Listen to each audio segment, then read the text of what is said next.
Salut à tous et bienvenue pour cette nouvelle vidéo et aujourd'hui on va parler des autres quarts de finale retour de Ligue des Champions, à savoir donc Bayern Munich contre Arsenal et puis Manchester City contre le Real Madrid. Petite parenthèse avant de commencer un petit peu cet avant-match, simplement pour dire que je ne ferai pas forcément de vidéo sur les matchs déjà qu'on a vus mardi soir, enfin donc hier soir en l'occurrence, simplement parce que voilà, c'était pas forcément des matchs très intéressants compte tenu de certains faits de jeu sur certaines pelouses. Alors on va pas forcément parler de Barcelone contre le Paris Saint-Germain. Donc voilà, juste un petit mot pour dire que Dortmund a fait un match plutôt intéressant. J'ai trouvé qu'ils avaient beaucoup d'envie, beaucoup plus d'envie, ça se voyait. Ils étaient présents bien plus dans les contacts. Et donc ils sont vraiment allés chercher cette qualification demi-finale et ça fait vraiment plaisir pour eux parce que c'est pas une équipe en tout cas qui a les atouts en tout cas pour aller chercher cette place en demi-finale. Donc ça change un petit peu des autres équipes qu'on voit habituellement. Donc bravo en tout cas à Dortmund. Forcément, petite tristesse pour l'Atlético et donc pour Griezmann, hein. Voilà, je pensais sincèrement que l'Atlético pouvait le faire et je pense qu'on était nombreux à y penser. Mais bon, c'est les aléas du football et c'est pour ça qu'on aime le foot. En tout cas, voilà, il n'y a pas forcément grand-chose à dire sur cette rencontre-là. Et puis côté Barcelone-Paris, euh, je vais un peu tenir les mêmes, voilà, les mêmes mots, c'est-à-dire que Paris est allé chercher quand même sa qualification dès le début de match. Tu as senti qu'ils avaient vraiment envie d'aller les bouger, puis tu sentais qu'ils voulaient vraiment prendre une revanche. Et puis finalement, c'est le carton rouge qui fait tourner le match, hein. Clairement, je pense que Barça, surtout après ce deuxième but, restait quand même favori. Mais bon, c'est le carton rouge qui a fait tourner la situation. Finalement, dès la 30e minute, à plus d'une heure de jeu, tu sais très bien que Paris finirait par mettre des buts. Donc c'était pas un match très intéressant, presque même décevant, parce que finalement, c'est un petit peu tué le spectacle. En tout cas, voilà, bravo aux Parisiens. Et puis, écoutez, on verra donc une demi-finale Paris-Dortmund. Et puis, voilà, ce qui va nous intéresser, nous, aujourd'hui, en tout cas, ça va être les rencontres et surtout la finale avant la finale, c'est-à-dire Manchester City-Real Madrid. Et donc, j'ai envie de parler d'eux pour commencer. Alors, honnêtement, je vais pas forcément donner d'avis, ou en tout cas, ça va être compliqué de donner un favori, même si on a un petit peu la sensation que ce sera Manchester City les favoris de ce match-là. Euh, je trouve, pour rebondir un petit peu sur ce match aller, finalement, c'était un match qui était plutôt plaisant à voir, bien qu'il y avait certaines périodes un petit peu plus creuses où Manchester City avait le ballon, avait du mal à trouver Haaland, qui a été plutôt invisible. Mais finalement, c'est un petit peu récurrent sur cette année où Haaland a du mal à être trouvé. Alors après, tu as eu des absents notoires comme Kevin De Bruyne, qui lui, justement, arrive à trouver toujours Haaland avec des passes fantastiques. Maintenant tu avais Walker aussi. Côté défensif, finalement, quand tu vois des Vinicius et des Rodrigo qui en contre-attaque sont très rapides, et forcément sans Walker c'est un petit peu plus compliqué à défendre. Donc je pense que ce match retour va être très intéressant tactiquement, encore une fois. Je pense que voilà, City aura le ballon. Ça va être un petit peu un copier-coller finalement du match aller qu'on aura vu. Mais là, le fait que ce soit à City, je pense qu'on peut avoir des surprises. Maintenant, on le voit que le Real Madrid, à chaque fois arrive à retourner la situation en quelques minutes.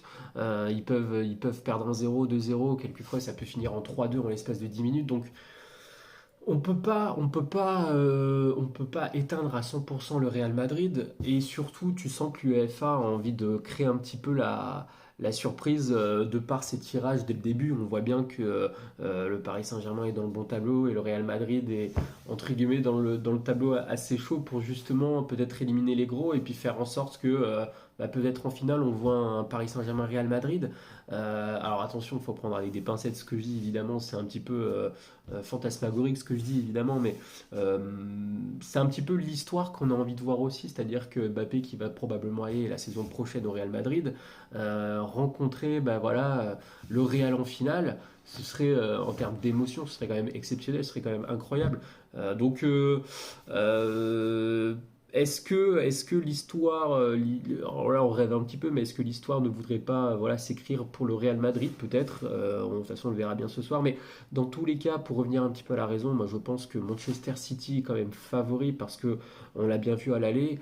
Je trouve quand même qu'ils ont Ils ont le contrôle du match, que ce soit le Real en face ou n'importe quelle autre équipe, leur façon de jouer, ça ne change pas, ils ont toujours la confiance. Tu as des joueurs exceptionnels en ce moment comme Phil Foden, qui lui marque des beaux buts, en tout cas régulièrement en ce moment. Donc non, vraiment, moi je pense que Manchester City, en plus à la maison, va vouloir s'imposer, va vouloir mettre en avant ses qualités. Et puis ben, après, le Real Madrid, de toute façon, ils pourront jouer que en contre-attaque. Donc, il faudra voir la composition d'équipe, il faudra voir si Walker joue, s'il est toujours blessé, il faudra voir aussi si Kevin De Bruyne est en état de forme, parce que apparemment il y avait comme une petite gastro sur ce match aller, mais bon, est-ce qu'il sera en forme, en tout cas, délivrera des belles passes pour Haaland, parce que la connexion Kevin De Bruyne-Haaland, c'est ce qui marche en fait, on l'a bien vu déjà l'année dernière, et puis cette saison, à chaque fois que Haaland et Kevin De Bruyne jouaient, Haaland, on le trouvait bien plus facilement, donc je pense que ça peut renverser un petit peu la tendance. Maintenant, rien n'est fait. Rien n'est fait. Donc, ce sera un petit peu la surprise, en tout cas, sur ce match-là. Et donc, pour basculer sur la dernière affiche entre le Bayern Munich et puis Arsenal, on sent bien que quand même Arsenal reste favorite de cette qualification, donc de cette affiche. Moi, j'ai envie de prendre le contre-pied avec des arguments, notamment contre Arsenal. C'est-à-dire qu'Arsenal, jusqu'à présent, jouait sur les deux tableaux, entre la Ligue des Champions et puis la Première Ligue. Et puis bah, ce week-end, ils ont lâché 3 points, ce qui fait que Manchester City repasse devant avec 2 points d'avance. Donc dans cette course-là, tu sens que City joue par expérience. Tu sens que finalement, ça les inquiète pas tant que ça, finalement, depuis le début, un petit peu d'être en retrait et de laisser la bagarre entre Liverpool et Arsenal. Et puis finalement, dans cette course à l'Europe, eh ben, tu vois que ces deux équipes ont laissé quelques points et que Manchester City, tranquillement, voilà, en retrait, passe devant et puis commence, commence, en tout cas, finit ce petit marathon, on va dire, bah, tranquillement devant, avec des matchs forcément à gagner s'ils veulent rester devant. Mais je trouve que Arsenal voilà, manque d'expérience. Et c'est ça qui va leur coûter la première place donc, dans leur championnat. Maintenant, sur la scène européenne, j'ai bien peur que le mental commence un petit peu à lâcher. C'est-à-dire qu'ils ont déjà lâché la première place. Il reste effectivement cette qualification pour les demi-finales. Mais je trouve que ils vont avoir une pression mentale et de se dire, purée, là on commence un petit peu à lâcher le championnat. Il faut vraiment qu'on gagne. Sinon, on aura tout perdu, quoi. Et donc, à contrario d'un Bayern Munich qui, au contraire, eux, sont un petit peu en mode bon, bah, de toute façon, nous, personne croit en nous. On s'est loupé complètement sur cette année en Bundesliga. Putain, depuis 11 ans, je crois que c'est 11 ans, on n'a pas été. Enfin, on était premier, là, on arrive deuxième, voire peut-être même troisième si ça devient vraiment trop compliqué sur cette fin de saison. Thomas Tuchel qui part, t'as certains joueurs comme Kimmich qui pourraient partir. Donc au final, on se rend compte que bah ouais, enfin en tout cas le Bayern Munich, ils sont absolument pas favoris et donc malgré tout, ils sont toujours là, ils continuent à gagner quelques matchs et puis surtout, ils font des matchs quand même. Quand tu vois le match aller, bah, je trouve qu'ils ont quand même bien joué. Ils ont eu quand même des occasions. La preuve, ils arrivent à décrocher un 2-2 alors qu'ils sont pas chez eux. Donc bah, tu sens qu'ils sont un petit peu comme dans un guet-apens, tu vois, ils sont dans l'observation et puis ils attendent le bon moment pour agir. Et ben là, c'est pareil, c'est-à-dire que je trouve que ils savent que cette année, pour aller décrocher la Ligue des Champions, ça va être compliqué. Peut-être même qu'ils en font pas non plus une obligation, en sachant leur palmarès et puis avec encore une fois cette saison qui a été très compliquée.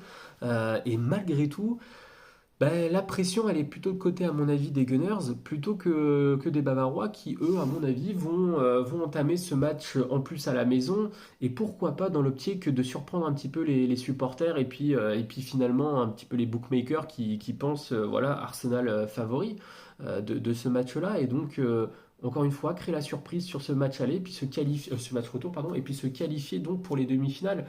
Et moi, je vois cette histoire se créer comme ça.